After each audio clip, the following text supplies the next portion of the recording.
Good morning बच्चों, कैसे हो आप लोग। आशा करते हैं कि आप लोग अच्छे से होंगे।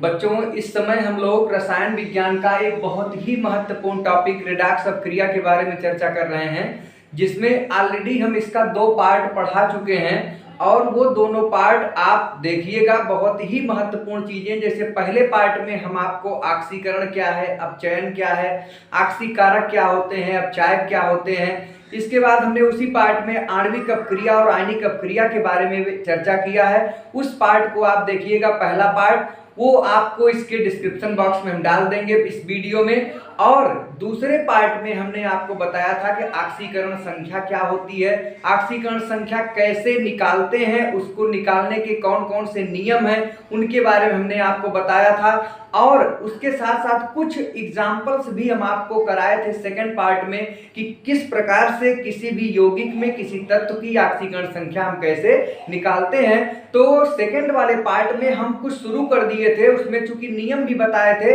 इसलिए वहां पर सारे एग्जाम्पल्स नहीं हो पाए थे, वीडियो बड़ा होने के कारण हम वहां पर उसको छोड़ दिए थे।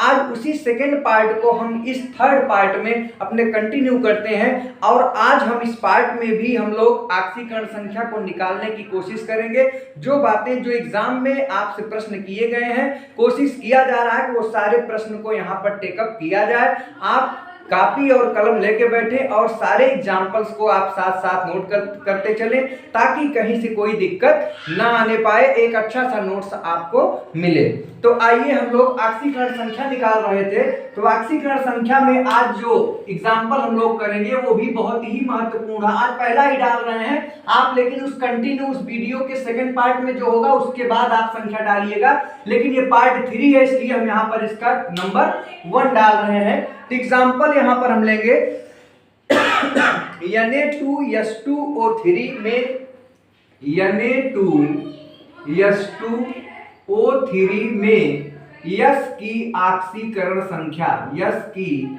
ऑक्सीकरण संख्या हम यहां पर एग्जाम्पल लिए हैं। Na2H2O3 में यश की ऑक्सीकरण संख्या हमें ज्ञात करना है। तो हम आपको बताया था कि जिस तत्व की ऑक्सीकरण संख्या ज्ञात करना हो उसे हम यक्ष मान लेते हैं, वहां पर हम यक्ष लिखते हैं। यहां पर देखो Na है, Na एक क्षार धातु है। क्षार धातु की ऑक्सीकरण संख्या हम आपको सेकंड वीडियो में बताए थे कि जो क्षार धातुएं होती हैं, lithium, sodium, potassium, calcium, rubidium, caesium, इन सब की ऑक्सीकरण संख्या +1 होती है। अब चूंकि यहाँ पर 2 सोडियम है तो यहाँ पर 2 गुणे +1 करेंगे सोडियम के लिए। अब यहाँ पर H2 की निकालनी है, यश की हम x माने हैं तो H2 है तो यहाँ पर हो जाएगा 2x और प्लस ऑक्सीजन का हमने आपको बताया था कि ऑक्सीजन का सामान्यतः ऑक्सीकरण संख्या -2 होती है। चूंकि 3 है, 3 ऑक्सीजन है तो 3 गुणे -2, और चूंकि यह एक यौगिक है तो यौगिक के संपूर्ण तत्वों की ऑक्सीकरण संख्या का योग 0 होता है। इसको हमने आपको बताया था नियम में, आप नियम को जरूर पढ़ेंगे, क्योंकि इसके सेकंड पार्ट में हमने ऑक्सीकरण संख्या पढ़ा जो शुरू किया था उसमें हमने आपको लगभग 10 नियम बताए थे, 11 नियम बताए थे।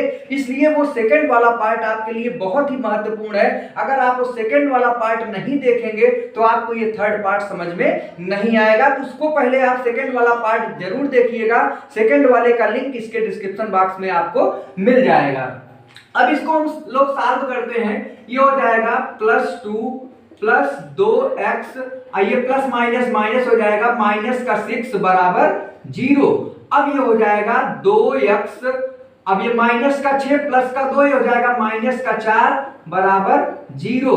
तो 2x बराबर ये -4 उधर जाएगा तो +4 हो जाएगा, और x बराबर +4 का बटे 2, 2 एकम 2, 2 दूनी 4, तो x बराबर +2, यानी S की ऑक्सीकरण संख्या इस यौगिक में कितनी आ गई? +2 आ गई। तो आप लोग नोट करते चलेंगे। अगला एग्जाम्पल से जो है, अगले एग्जाम्पल को हम लोग टेकअप करेंगे। और ये बच्चों आपको बता दिए सारे एग्जाम्पल्स आपकी परीक्षा में पूछे गए हैं, वो सारे एग्जाम्पल्स हम यहाँ पर टेकअप कर रहे हैं। तो अगला एग्जाम्पल है Cr2O7 का -2, Cr2O7 का -2 में Cr की ऑक्सीकरण संख्या, Cr की ऑक्सीकरण संख्या। अब यहां पर भी हम वही करेंगे। Cr2O7 में Cr की ऑक्सीकरण संख्या हमें ज्ञात करनी है, तो x इसका हम Cr का x मान लेंगे। तो चूंकि यहां पर 2 Cr है तो 2x हो जाएगा, अब प्लस 7 गुणे माइनस का 2, ऑक्सीजन का -2 होता है।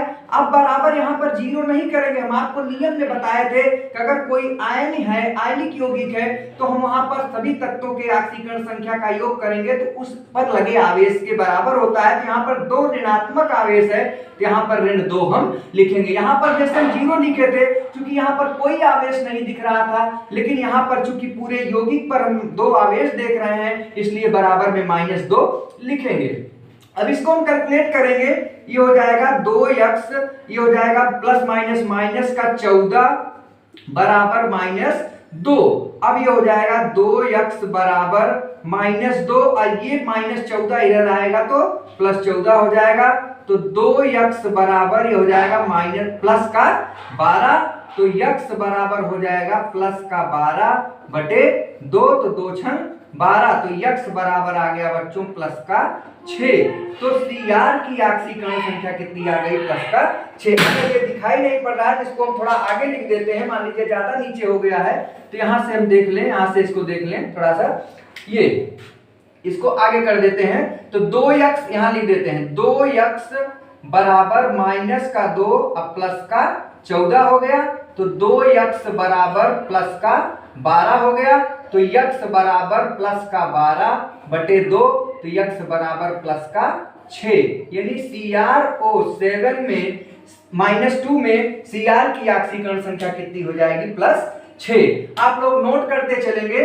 इसके बाद अगला एग्जांपल हम लेते हैं, जो आज के क्रम में तीसरा है। आप देखिए इसके बाद जो वो है अगला एग्जांपल आप नोट करेंगे, Na2S4O6, Na2S4O6 में किसकी ज्ञात करनी है? में S की ऑक्सीकरण संख्या हमें ज्ञात करनी है। तो S की ऑक्सीकरण संख्या हम कैसे ज्ञात करेंगे? एक काम करते हैं, इस एग्जाम्पल को हम बाद में टेकअप करते हैं, क्योंकि ये आपका जो है थोड़ा सा अपडेट एग्जाम्पल है। इसके लिए अभी हम नियम पढ़ेंगे तब इसको हम कर पाएंगे। पहले इसके स्थान पर हम कुछ और एग्जाम्पल कर ले, अभी इसको कराएंगे, लेकिन अभी इसको थोड़ा सा क्वेश्चन करने के बाद इसके कुछ नियम हैं, उस नियम को हम लोग पढ़ेंगे। आप देखेंगे कि सहसंयोजक यौगिक जो होते हैं या जो स्ट्रक्चर वाले जो यौगिक होते हैं, उनमें हम कैसे उनकी ऑक्सीकरण संख्या निकालेंगे। तो हम यहाँ पर अभी आपको बताएंगे कि स्ट्रक्चर वाले जो संरचनात्मक यौगिक होते हैं उनकी ऑक्सीकरण संख्या कैसे निकालते हैं। तो जब तक हम पहले नियम नहीं जानेंगे तब तक उसकी ऑक्सीकरण संख्या नहीं निकाल पाएंगे, इसलिए इसके स्थान पर हम कोई दूसरा एग्जांपल करते हैं। अभी हम लोग इसके बाद इसको करेंगे। तो अगला एग्जांपल हम लेते हैं, CO2 में C की ऑक्सीकरण संख्या। CO2 में C की, कार्बन की ऑक्सीकरण संख्या ज्ञात करना है। तो यहां पर C की ऑक्सीकरण संख्या ज्ञात करना है, तो C का क्या मान लेंगे? X मान लेंगे। तो X प्लस 2 ऑक्सीजन है तो 2 गुणे -2 हो जाएगा, क्योंकि ऑक्सीजन का -2 होता है, बराबर यौगिक है तो बराबर 0 हो जाएगा। तो ये हो जाएगा X प्लस माइनस माइनस का 4 बराबर 0, तो X बराबर प्लस का 4। तो CO2 में, कार्बन डाइऑक्साइड में C की ऑक्सीकरण संख्या कितनी आ गई? प्लस का 4। इसके बाद जो है अगला एग्जांपल लेते हैं। ये सारे एग्जांपल बच्चों आपकी एग्जाम में, बोर्ड परीक्षा में कई बार पूछे गए हैं, इसलिए ये सारे एग्जांपल्स हम यहाँ पर टेकअप कर रहे हैं। अगला जो एग्जांपल है वो है H2CO3 में C की ऑक्सीकरण संख्या हमें ज्ञात करनी है। H2CO3 में C की यानी कार्बन की ऑक्सीकरण संख्या ज्ञात करना है। फिर से वही काम करेंगे सॉरी।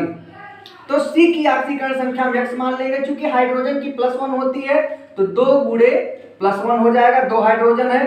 कार्बन की निकालना है, इसको x मान लिए, प्लस ऑक्सीजन का -2 होता है, चूंकि 3 है तो 3 गुणे -2 बराबर 0। चूंकि यौगिक है तो यौगिक का जो है संपूर्ण तत्वों का जो ऑक्सीकरण संख्या का योग कितना होता है? 0 होता है। तो यहाँ पर कैलकुलेट करेंगे, ये हो जाएगा प्लस का 2 प्लस यक्स, अब माइनस प्लस माइनस 3 दूनी 6 बराबर 0।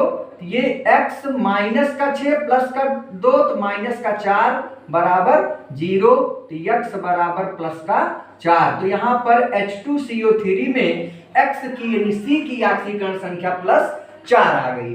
अगला जो एग्जांपल है CO3 माइनस का 2, पांचवा एग्जांपल है आज का।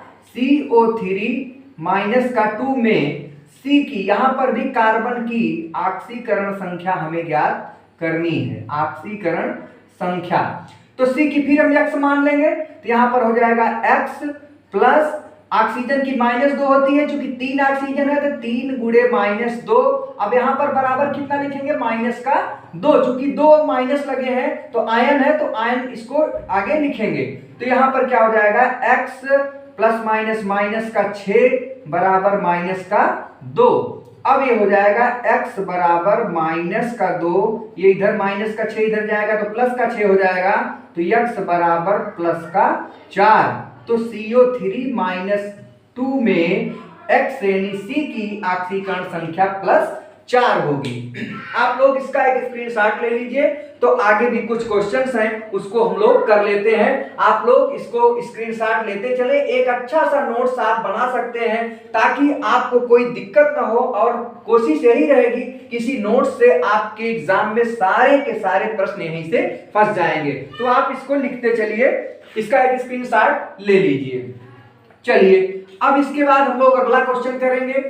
क्वेश्चन को हम लोग जितना ज्यादा से ज्यादा करेंगे बच्चों उतना ही हमें याद होगा, क्योंकि नियम जो होता है, अगर नियम को नियम याद करेंगे तो हम क्या करेंगे, भूल जाएंगे, लेकिन अगर हम क्वेश्चन करते चलेंगे तो हमें नियम भी याद हो जाएगा और हमें कोई दिक्कत नहीं आएगी।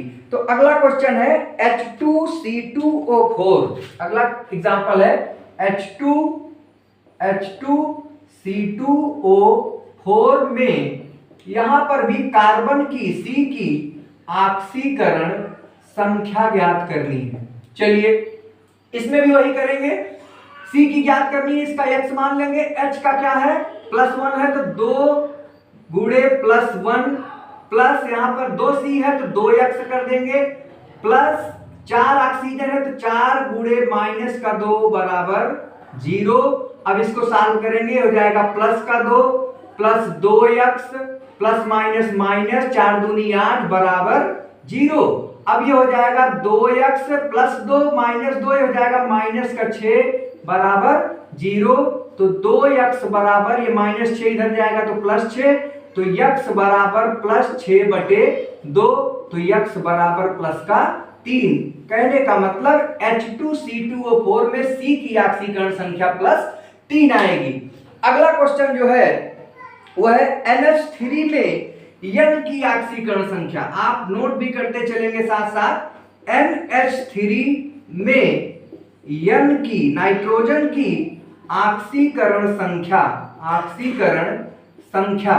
तो यहां पर N की, NH3 में N की करनी है तो N की x मान लेंगे, तो x प्लस 3 हाइड्रोजन है तो 3 का प्लस, हाइड्रोजन का +1 होता है बराबर 0, तो x प्लस 3 बराबर 0, तो x बराबर माइनस का 3। तो NH3 में N की, नाइट्रोजन की ऑक्सीकरण संख्या -3 आ गई।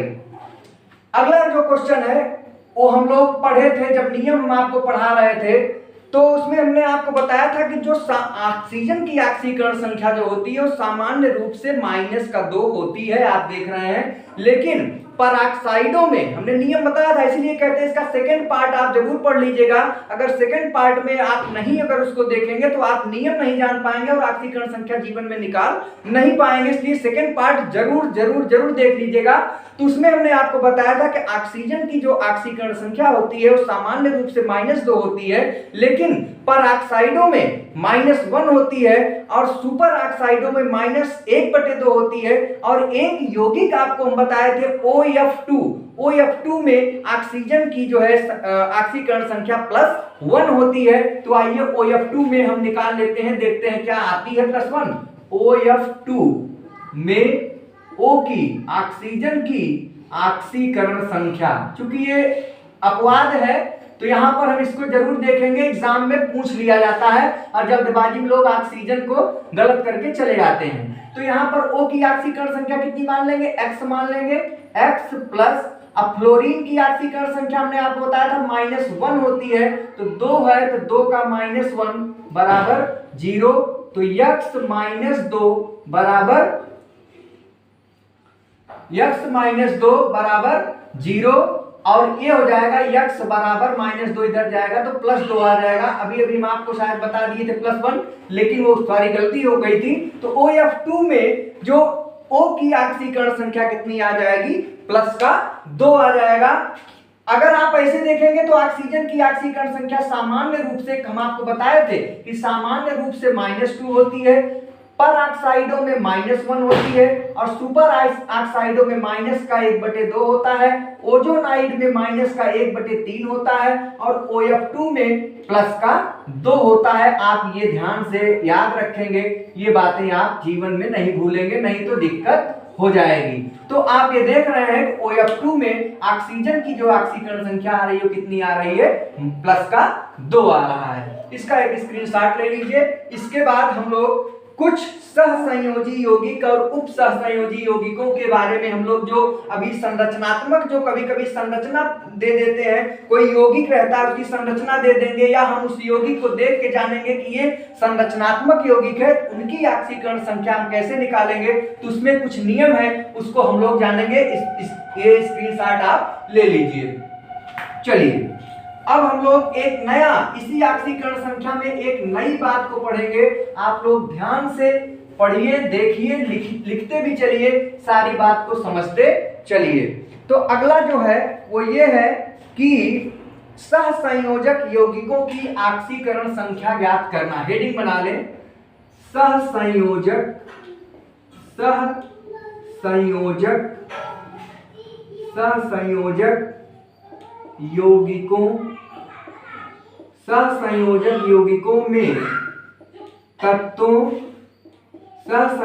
यौगिकों में तत्वों की ऑक्सीकरण संख्या ज्ञात करना। मतलब सहसंयोजक यौगिक जो होते हैं उनमें हम जो तत्व, किसी भी तत्व की ऑक्सीकरण संख्या हम ज्ञात करेंगे, तो कुछ बातें हम यहाँ पर जानेंगे कि सहसंयोजक यौगिक जो होते हैं उनमें किसी तत्व की अगर ऑक्सीकरण संख्या अगर हमें ज्ञात करनी है तो उसके क्या नियम है, उसके बारे में हम लोग यहाँ पर पढ़ेंगे। और संरचनात्मक यौगिक के बारे में भी यहाँ पर हम लोग अध्ययन करेंगे, क्योंकि अभी तक हम लोगों ने जितना उदाहरण देखा उसमें किसी भी यौगिक में आपने देखा कि संरचना नहीं था और डायरेक्ट उस पर हम मान रख देते थे और वो आ जाता था। लेकिन अब जो हम लोग करेंगे वो संरचनात्मक यौगिक होगा और वो सहसंयोजक यौगिक होगा या उप सहसंयोजक यौगिक होगा।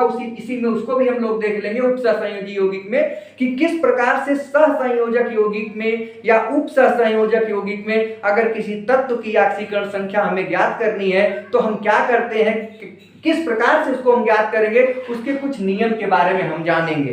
तो सबसे पहले बात अब ये बात आती है कि ये सहसंयोजक यौगिक क्या होते हैं। जैसा कि ये शब्द आपके लिए नया तो नहीं है, हम आपको इसके पहले वाले लेक्चर में, इसके पहले वाले चैप्टर में हम आपको पढ़ा चुके हैं कि यौगिक जो होते हैं 3 प्रकार के होते हैं, एक विद्युत संयोजी यौगिक, एक सहसंयोजक यौगिक, एक उप सहसंयोजक यौगिक। लेकिन यहाँ पर हम लोग थोड़ा चर्चा कर लेंगे ताकि आप लोगों के दिमाग में कंफ्यूजन ना हो कि ये सहसंयोजक यौगिक क्या होते हैं, उप सहसंयोजक यौगिक क्या होते हैं। जैसा कि आप लोग जानते हैं कि जो यौगिक का निर्माण होता है वो तत्वों से होता है, तो तत्व आपस में संयोग करते हैं और तत्व के संयोग करने का तरीका अलग अलग होता है। जैसे विद्युत संयोजी यौगिक में देखा जाता है कि तत्व क्या होते हैं, इलेक्ट्रॉनों का आदान प्रदान करते हैं। एक तत्व इलेक्ट्रॉन देता है और देकर धन आयन बना लेता है और एक तत्व उस इलेक्ट्रॉन को ग्रहण करके ऋण आयन बना लेता है। फिर ये धन आयन और ऋण आयन आपस में जुड़कर विद्युत संयोजी यौगिक का निर्माण करते हैं। सेकंड नंबर पे जैसा हमारा टॉपिक है सहसंयोजक यौगिक के बारे में, तो सहसंयोजक यौगिक में भी क्या होते हैं, जो तत्व होते हैं उसमें इलेक्ट्रॉनों का आदान प्रदान नहीं होता है, बल्कि इलेक्ट्रॉनों की साझेदारी होती है। अर्थात दो तत्व होंगे, दो परमाणु होंगे, उनमें इलेक्ट्रॉनों का क्या होता है, बराबर बराबर की साझेदारी होती है। तो बराबर बराबर की साझेदारी से जो यौगिक बनता है उसे हम सहसंयोजी यौगिक कहेंगे। इसके बाद तीसरे नंबर पे जो उप सहसंयोजी यौगिक होता है वो भी कहीं ना कहीं सहसंयोजी यौगिक का एक भाई ही होता है, उसमें भी साझेदारी ही होती है, इलेक्ट्रॉन वहां पर भी साझे किए जाते हैं, लेकिन थोड़ा सा केस अलग होता है। सहसंयोजी यौगिक में क्या होता है कि जैसे मान लीजिए दो तत्व हैं ए और बी, इसमें बराबर बराबर इलेक्ट्रॉनों की साझेदारी होगी सहसंयोजी में, लेकिन उप सहसंयोजी यौगिक में क्या होता है कि कोई एक तत्व, अर्थात मान लीजिए ए अपना दोनों इलेक्ट्रॉन मान लीजिए बी को दे रहा है, अर्थात दो मतलब साझे का जो इलेक्ट्रॉन होगा वो किसी एक तत्व द्वारा दिया जाता है, लेकिन अधिकार दोनों का होता है। यहां पर केस अलग अलग है। केस अलग अलग होने का मतलब यहां पर इलेक्ट्रॉनों की साझेदारी बराबर बराबर हो रही है। अगर एक एक इलेक्ट्रॉन की साझेदारी होती है तो एकल बंध बनता है, दो दो इलेक्ट्रॉन की साझेदारी होगी तो डबल बॉन्ड बनेगा, और तीन तीन इलेक्ट्रॉन की साझेदारी होगी तो त्रिबंध बनेगा, ट्रिपल बॉन्ड बनता है। जैसा कि हम लोग सहसंयोजी यौगिकों में तीन प्रकार के बंध देखते हैं, सिंगल बॉन्ड यानी एकल बंध, डबल बॉन्ड यानी द्विबंध, और त्रिबंध के बारे में हम लोग देखेंगे। तो वहां होता क्या है, जब एक एक इलेक्ट्रॉन की साझेदारी होती है तो वहां पर एकल बंध बनता है, और जब दो दो इलेक्ट्रॉन की साझेदारी होती है तो वहां पर डबल बॉन्ड बनता है, और जब तीन तीन इलेक्ट्रॉन की साझेदारी होती है तो वहां पर ट्रिपल बॉन्ड बनता है। तो आप यहां पर देख रहे हैं कि सहसंयोजी यौगिक जो होते हैं उसमें इलेक्ट्रॉनों की बराबर बराबर की साझेदारी हो रही है, अर्थात अगर एक इलेक्ट्रॉन ये साझा कर रहा है, एक ही ये भी दे रहा है, दो यहां पर ये दे रहा है तो दो ये भी दे रहा है, तीन ये तत्व दे रहा है तो तीन ये भी दे। कहने का मतलब यहाँ पर बराबर बराबर इलेक्ट्रॉनों की साझेदारी हो रही है किसमें, सहसंयोजी यौगिक में। लेकिन उप सहसंयोजी यौगिक में क्या होता है, यहाँ पर साझेदारी तो होती है, लेकिन इलेक्ट्रॉन का जो पेयर होता है, जो इलेक्ट्रॉन का जो जोड़ा होता है वो किसी एक तत्व द्वारा दिया जाता है। मान लीजिए ए अगर दे रहा है तो ए से बी की ओर तीर लगेगा, अगर मान लीजिए बी दे रहा होता, मान लीजिए ए और बी में बी अगर अपना इलेक्ट्रॉन पेयर दे रहा है तो बी से ए की ओर होगा। तो यहां पर आपको समझ लेना चाहिए कि सहसंयोजी यौगिक क्या होते हैं और उप सहसंयोजी यौगिक क्या होते हैं और विद्युत संयोजी यौगिक क्या होते हैं। हम इसके पहले वाले चैप्टर में डिटेल पढ़ा चुके हैं, आप वो चैप्टर देखिएगा, सारी बातें आपको डिटेल समझ में आएंगी। यहां पर हमने थोड़ा सा चर्चा कर दिया। तो आइए हम लोग देखते हैं कि सहसंयोजी यौगिक जो होते हैं उनमें तत्वों की ऑक्सीकरण संख्या हम कैसे निकालते हैं। तो यहाँ पर केस अलग अलग है। जैसे सहसंयोजी यौगिक में देखा जाए, अगर जो सहसंयोजी यौगिक है दो समान तत्वों के बीच अगर जो यौगिक बन रहा है, कहने का मतलब आप एक हेडिंग बना लेंगे कि जब समान परमाणु सहसंयोजक बंध द्वारा जुड़े हों। पहला है जब समान परमाणु सहसंयोजक बंध द्वारा जुड़े होते हैं। पहला कंडीशन है सहसंयोजक यौगिक का कि जब समान परमाणु सहसंयोजक बंध द्वारा जुड़े होते हैं। समान परमाणु जुड़े होने का मतलब क्या हुआ, जैसे मान लीजिए उदाहरण के रूप में इसको समझते हैं, ज्यादा समझ में आएगा एग्जांपल में। जैसे क्या होता है, मान लीजिए हाइड्रोजन है और ये दूसरे हाइड्रोजन से जुड़ रहा है, एक इलेक्ट्रॉन इसका रहेगा, एक इलेक्ट्रॉन इसका, दोनों की साझेदारी होती है। तो यहाँ पर क्या होता है, दोनों इलेक्ट्रॉन में एक इस हाइड्रोजन का है और एक इस हाइड्रोजन का है। यहाँ पर आप देख रहे हैं कि तत्व जो परमाणु है वो हाइड्रोजन के हैं, यानी समान परमाणु है। तो समान परमाणु होगा तो यहाँ पर एक एक इलेक्ट्रॉन की साझेदारी हो रही है। तो आप देख रहे हैं कि यहाँ पर चूंकि परमाणु क्या है, समान है, एक ही तत्व के परमाणु है, तो इसलिए आप कह सकते हैं कि दोनों परमाणुओं की विद्युत ऋणात्मकता क्या होगी, समान होगी। कहने का मतलब जब परमाणु समान होते हैं, जैसे हाइड्रोजन और हाइड्रोजन का है, आप एक एग्जांपल और ले सकते हैं। जब मान लीजिए ऑक्सीजन है, ऑक्सीजन के साथ ये देखिए डबल बॉन्ड बनता है, दो दो इलेक्ट्रॉन की साझेदारी, यहाँ पर दो इलेक्ट्रॉन इसका और दो इलेक्ट्रॉन इसका। कहने का मतलब यहाँ पर दो दो इलेक्ट्रॉन की साझेदारी हो रही है, तो यहाँ पर ऑक्सीजन और यहाँ पर भी ऑक्सीजन, दोनों ऑक्सीजन ही है, इसलिए दोनों की विद्युत ऋणात्मकता क्या होगी, समान होगी। एक एग्जांपल और आप ले सकते हैं, जैसे नाइट्रोजन है, नाइट्रोजन और नाइट्रोजन के बीच ट्रिपल बॉन्ड बनता है, तीन तीन इलेक्ट्रॉन की साझेदारी होती है, लेकिन यहाँ पर भी आप देख रहे हैं कि नाइट्रोजन और नाइट्रोजन ही है, यहाँ ऑक्सीजन और ऑक्सीजन ही है, यहाँ हाइड्रोजन और हाइड्रोजन ही है।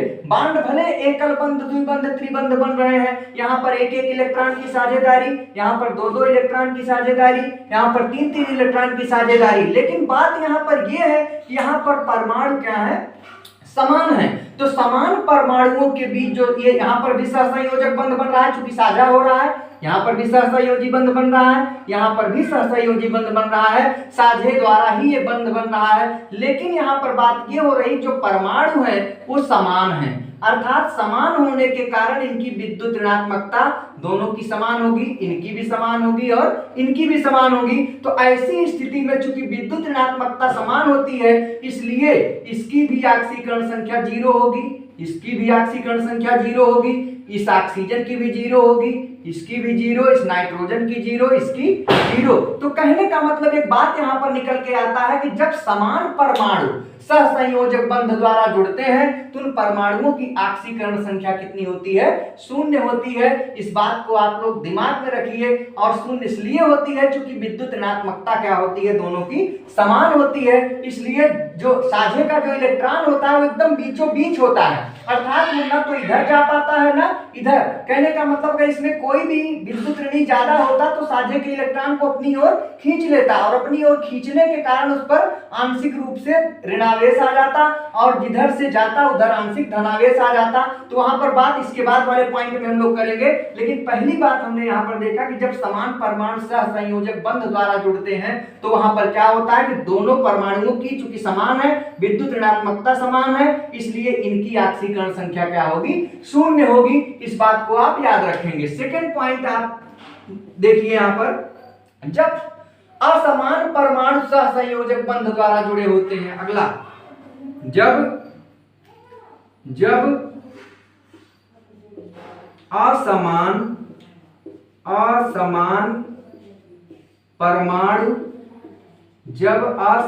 परमाणु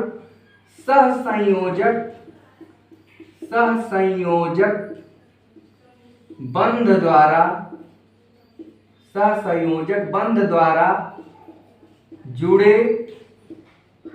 होते हैं। पहला पोजीशन तो आपने देखा कि समान परमाणु आपस में सहसंयोजी बंध द्वारा जुड़े हैं, और दूसरा आप देख रहे हैं कि क्या हो रहा है कि असमान परमाणु जो है वो सहसंयोजक बंध द्वारा जुड़े हैं। तो स्थिति यहां पर आप लोग देखेंगे कि अगर मान लीजिए असमान परमाणु होगा, जैसे अभी तक तो आपने देखा कि समान परमाणु था, लेकिन यहां पर सेकेंड पॉइंट में आप देखेंगे कि असमान परमाणु आपस में सहसंयोजी बंध द्वारा जुड़ रहे हैं, तो स्थिति क्या होगी, परमाणु चूंकि अलग अलग होंगे, अलग अलग तत्वों के होंगे, तो वहां पर दोनों की विद्युत ऋणात्मकता भी क्या होगी, असमान होगी, अलग अलग होगी। ऊपर वाले केस में तो विद्युत ऋणात्मकता सेम था चूंकि परमाणु सेम थे, लेकिन यहां पर विद्युत ऋणात्मकता दोनों की क्या हो जाएगी, अलग अलग होगी, और अलग अलग होने के नाते क्या होगा, उसमें स्थिति कुछ और बनेगी। आइए देखते हैं क्या स्थिति बनती है। चलिए ये देखिए, असमान परमाणु होगा, जैसे मान लीजिए एक उदाहरण द्वारा हम लोग समझते हैं। मान लीजिए यहां पर पहला उदाहरण हम लोग लेते हैं HCl का। ये यहां पर आप देखिए, यहां पर दो परमाणु अलग अलग है, यहां हाइड्रोजन है और यहां पर क्लोरीन है, एक एक इलेक्ट्रॉन की साझेदारी होकर यहां पर एकल बंध बन रहा है। आप जानते हैं कि हाइड्रोजन और क्लोरीन दोनों में जो विद्युत ऋणात्मकता है वो क्लोरीन की ज्यादा होती है। विद्युत ऋणात्मकता हम आपको बता चुके हैं, विद्युत ऋणात्मकता क्या होती है, किसी तत्व का वह गुण होता है जो इलेक्ट्रॉन को अपनी ओर आकर्षित करने की क्षमता रखता है। तो जो विद्युत ऋणी तत्व होगा, जो विद्युत ऋणात्मक तत्व होंगे, वो इलेक्ट्रॉन को अपनी ओर खींचने की कोशिश करेंगे। तो चूंकि हाइड्रोजन से ज्यादा क्लोरीन विद्युत ऋणात्मक है, तो जो साझे का जो इलेक्ट्रॉन होगा वो बीचों बीच नहीं रहेगा। क्यों नहीं रहेगा, क्योंकि क्लोरीन विद्युत ऋणी होने के नाते इसको अपनी ओर थोड़ा सा खींचेगा। भाई ये ज्यादा विद्युत ऋणात्मक है तो ये इलेक्ट्रॉन पेयर को अपनी ओर खींचने के कारण, चूंकि इलेक्ट्रॉन हाइड्रोजन से क्लोरीन की ओर थोड़ा सा जा रहा है, इसलिए इस पर एक इलेक्ट्रॉन की साझेदारी हो रही है, इसलिए यहां पर इस पर आंशिक रूप से एक ऋणावेश डेवलप हो जाएगा। आंशिक ऋणावेश डेवलप होगा, क्योंकि पूरा पूरा नहीं खींच रहा है, थोड़ा सा खींच रहा है, आंशिक रूप से खींच रहा है, इसलिए आंशिक ऋणावेश यहां पर डेवलप हो जाएगा। और चूंकि यहां से इलेक्ट्रॉन दूर हो रहा है, इसलिए यहां पर आंशिक रूप से धनावेश +1 का लग जाएगा। तो आप समझ रहे हैं कि जब असमान परमाणु सहसंयोजक बंध द्वारा जुड़े होते हैं तो वहां पर इलेक्ट्रॉन जो होता है ज्यादा विद्युत ऋणात्मक तत्व की ओर थोड़ा सा खिंच जाते हैं, झुक जाते हैं, और झुकने के कारण उस पर आंशिक रूप से आवेश डेवलप हो जाता है। और आंशिक, चूंकि एक इलेक्ट्रॉन का यहां पर साझेदारी हो रही है तो -1 इधर हो रहा है, और यहां से चूंकि इलेक्ट्रॉन जा रहा है तो जाने की प्रक्रिया देने वाली प्रक्रिया हो रही है, इसलिए यहां पर आंशिक धनावेश उत्पन्न हो रहा है। एक उदाहरण और हम ले सकते हैं, एक उदाहरण के माध्यम से हम और समझ सकते हैं। जैसे है आपका HCN, ट्रिपल बॉन्ड N, इसको देखिए आप, यहां पर देखिए क्या होता है। यहां पर आप ध्यान दें, यहां पर देखिए हाइड्रोजन, यहां पर जो एकल बंध आपको दिखाई दे रहा है, इसमें हाइड्रोजन और कार्बन के बीच जो एकल बंध बना है, यहां पर जो इलेक्ट्रॉन है वो क्या होगा, कार्बन और हाइड्रोजन में कार्बन की जो है क्या है, विद्युत ऋणात्मकता ज्यादा है, तो ज्यादा होने के नाते यहां पर -1 डेवलप हो जाएगा, और यहां पर चूंकि इलेक्ट्रॉन एक जा रहा है आंशिक रूप से तो +1 डेवलप हो जाएगा। यहां पर स्थिति देखिए, यहां पर स्थिति क्या होता है कि ट्रिपल बॉन्ड बन रहा है। ट्रिपल बॉन्ड बनने के नाते क्या हो रहा है कि जो इलेक्ट्रॉन साझे का जो इलेक्ट्रॉन होगा वो नाइट्रोजन की ओर झुकेगा, क्योंकि नाइट्रोजन जो होता है वो कार्बन से ज्यादा विद्युत ऋणी होता है, इसलिए नाइट्रोजन की ओर झुकने के कारण यहाँ पर 3 इलेक्ट्रॉन जा रहा है तो -3, और यहाँ पर क्या हो रहा है, 3 इलेक्ट्रॉन चूंकि इधर से जा रहा है तो इस कार्बन पर +3 डेवलप हो जा रहा है। अब यहाँ पर ऑक्सीकरण संख्या देखते हैं। अब यहां पर अगर हाइड्रोजन की ऑक्सीकरण संख्या अगर देखा जाए तो कितना हो जाएगा, +1। हमने आपको बताया था पार्ट 2 में, वीडियो नंबर 2 में हमने आपको बताया था कि किसी भी परमाणु पर जो आवेश होता है वही उसका, चाहे वो काल्पनिक आवेश हो चाहे वो वास्तविक आवेश हो, उसी आवेश की संख्या जो होती है उसकी ऑक्सीकरण संख्या कहलाती है। तो हाइड्रोजन की यहाँ पर ऑक्सीकरण संख्या कितनी हो गई, +1। यहाँ पर क्लोरीन की ऑक्सीकरण संख्या कितनी हो गई, -1। यहां पर आइए देखिए, इस हाइड्रोजन की अगर ऑक्सीकरण संख्या देखा जाए तो +1 है, और इस कार्बन की देखिए -1 और +3, दोनों दो थोड़ी होगा, तो -1 +3, इसको सॉल्व करेंगे तो +2। कहने का मतलब कार्बन की जो ऑक्सीकरण संख्या यहां पर होगी इस यौगिक में +2 होगी, और नाइट्रोजन की ऑक्सीकरण संख्या यहां पर -3 होगी। तो आप देख रहे हैं कि किस प्रकार से जब असमान परमाणु आपस में सहसंयोजक बंध द्वारा जुड़ते हैं तो उनमें तत्वों की ऑक्सीकरण संख्या कैसे बदल रही है। इसका एक स्क्रीनशॉट ले लीजिए तो आगे की चर्चा हम लोग करें।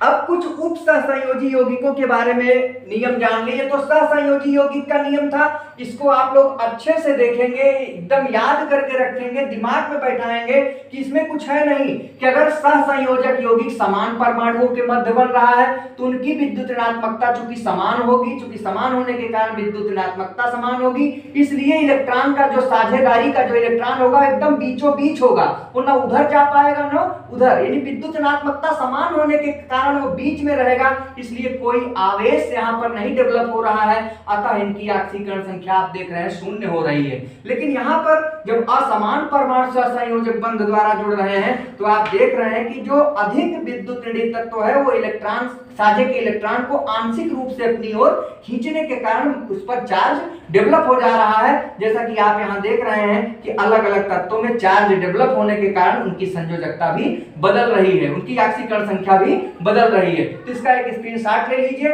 इसके बाद हम लोग उप सहसंयोजी यौगिकों के बारे में पढ़ते हैं। आइए, बहुत ही महत्वपूर्ण नियम चल रहा है आप ऑक्सीकरण संख्या निकालने के लिए जब तक आप ये सब बातें नहीं समझेंगे आप ऑक्सीकरण संख्या को नहीं निकाल पाएंगे। क्योंकि अभी एक एग्जांपल आया था संरचना वाला, तो संरचना वाला एग्जांपल तो ज्यादातर बोर्ड परीक्षा में तो कम पूछे जाते हैं, अब तो बहरहाल पूछे जाने लगे, लेकिन ज्यादातर आपको जैसे नीट की परीक्षा देंगे, आईआईटी की परीक्षा देंगे, जेईई की परीक्षा देंगे, तो वहां पर ये छोटे मोटे एग्जांपल्स नहीं पूछे जाते, वहां पर संरचनात्मक एग्जांपल दिए, संरचना दे दिया जाएगा और वहां पर किसी तत्व की ऑक्सीकरण संख्या आपसे पूछ लेगा। तो आप अगर ये बातें जानते रहेंगे तो आप 100% निकाल लेंगे। आप मेरे साथ बने रहिए, आज ही आप 100% निकालना शुरू कर देंगे ऑक्सीकरण संख्या। दुनिया का कोई भी यौगिक होगा तो उसके किसी भी तत्व की ऑक्सीकरण संख्या आप निकाल लेंगे। तो आइए उप सहसंयोजी यौगिकों में देखते हैं। नियम जो है उप हेडिंग बना लें, उप सहसंयोजी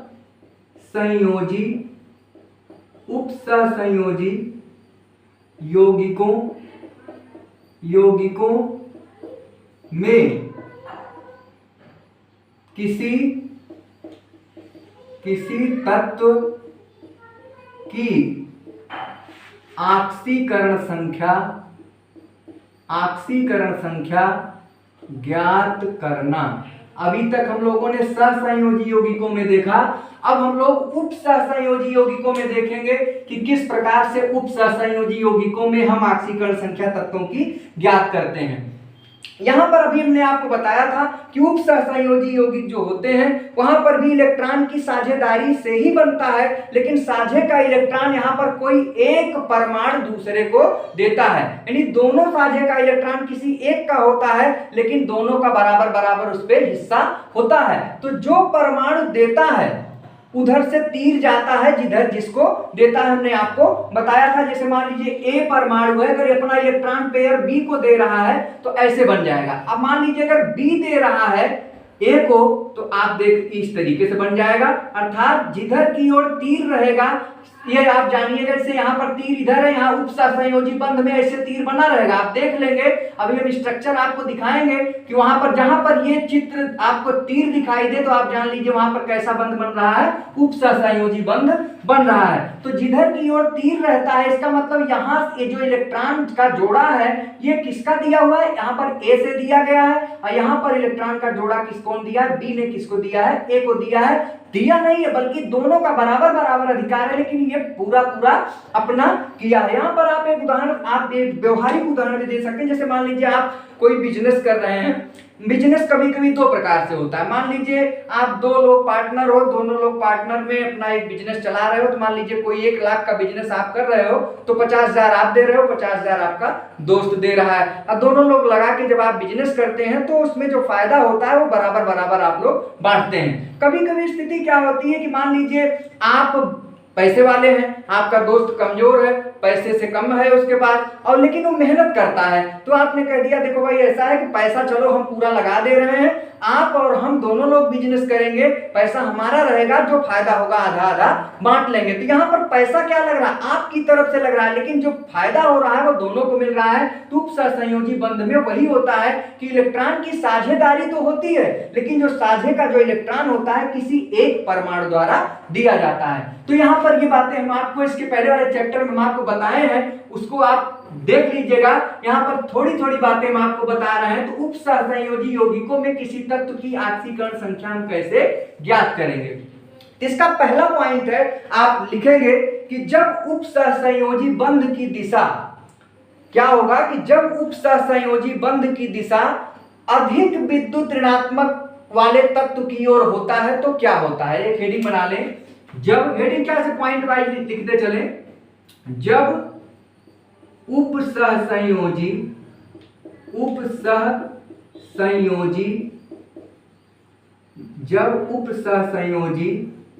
बंध की दिशा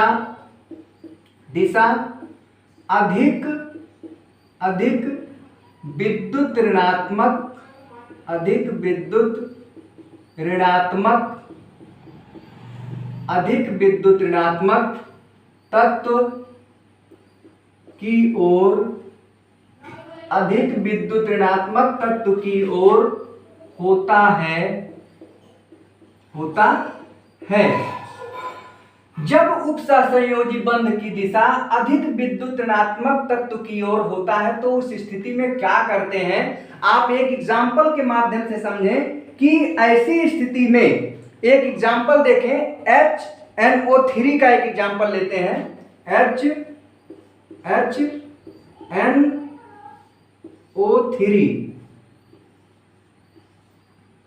HNO3 का ये उदाहरण है। यहां पर लिखेंगे HNO3 क्या है, नाइट्रिक अम्ल है। इसकी संरचना आप देख रहे हैं कैसे है, HNO3 HNO3 है। यहाँ पर एक गलती हुई है, यहाँ पर एक ऑक्सीजन और NO3 है, ये अर्थात ऑक्सीजन कितना है, 3 है, 1 2 3, और हाइड्रोजन कितना है, 1, नाइट्रोजन कितना है, 1। तो ये आप देख रहे हैं कि ये जो है HNO3 का एक संरचना है। इसमें हम देखेंगे कि जब इसमें हम किसी भी तत्व की ऑक्सीकरण संख्या हम कैसे निकालेंगे, तो हम इसकी चर्चा यहाँ पर करते हैं। तो आइए देखते हैं। यहाँ पर देखिए, यहाँ पर जो ये हाइड्रोजन और ऑक्सीजन है, यहाँ पर देख रहे हो अलग अलग तत्व के बीच एकल बंध बन रहा है। यहाँ पर सहसंयोजी बंध बन रहा है, इसके और इसके बीच में भी सहसंयोजी बंध बन रहा है। यहाँ पर देखो ये सहसंयोजी बंध बन रहा है नाइट्रोजन और ऑक्सीजन के बीच। और यहाँ पर देखो तीर का निशान अभी बना है। अभी हम आपको बताए थे कि जब तीर का निशान बना हो तो इसका मतलब है कि नाइट्रोजन और ऑक्सीजन के बीच कैसा बंध बन रहा है, उप सहसंयोजी बंध बन रहा है। और उप सहसंयोजी बंध में तीर का निशान जो है, जो दिशा है यहाँ पर क्या मैंने लिखा, जब उप सहसंयोजी बंध की दिशा अधिक विद्युत ऋणात्मक तत्व की ओर हो। अगर नाइट्रोजन और ऑक्सीजन को देखा जाए तो इसमें ज्यादा विद्युत ऋणात्मक तत्व कौन है, ऑक्सीजन। तो तीर की दिशा जो है ज्यादा विद्युत ऋणात्मक तत्व की ओर है। तो ऐसी स्थिति में क्या होगा, हम आपको बता रहे हैं, ध्यान से बात को सुनिए। लाइट चली गई, इसलिए जो है लेक्चर को यहां से डिस्कनेक्ट किया जाता है। आगे जो है इसको हम लोग आगे चर्चा करेंगे। आप लोग वीडियो में इसके आगे वाले पार्ट में बने रहिएगा। माफ करिएगा, क्षमा चाहते हैं, क्योंकि लाइट चली गई और स्थिति बहुत, इस समय लाइट भी बहुत कट रही है, इसलिए आप लोग यहां तक तो आप लोग याद रखेंगे। अब बचा हुआ जो लेक्चर है उसको हम लोग इसके बाद वाले पार्ट में कंटिन्यू करेंगे। Thank you so much.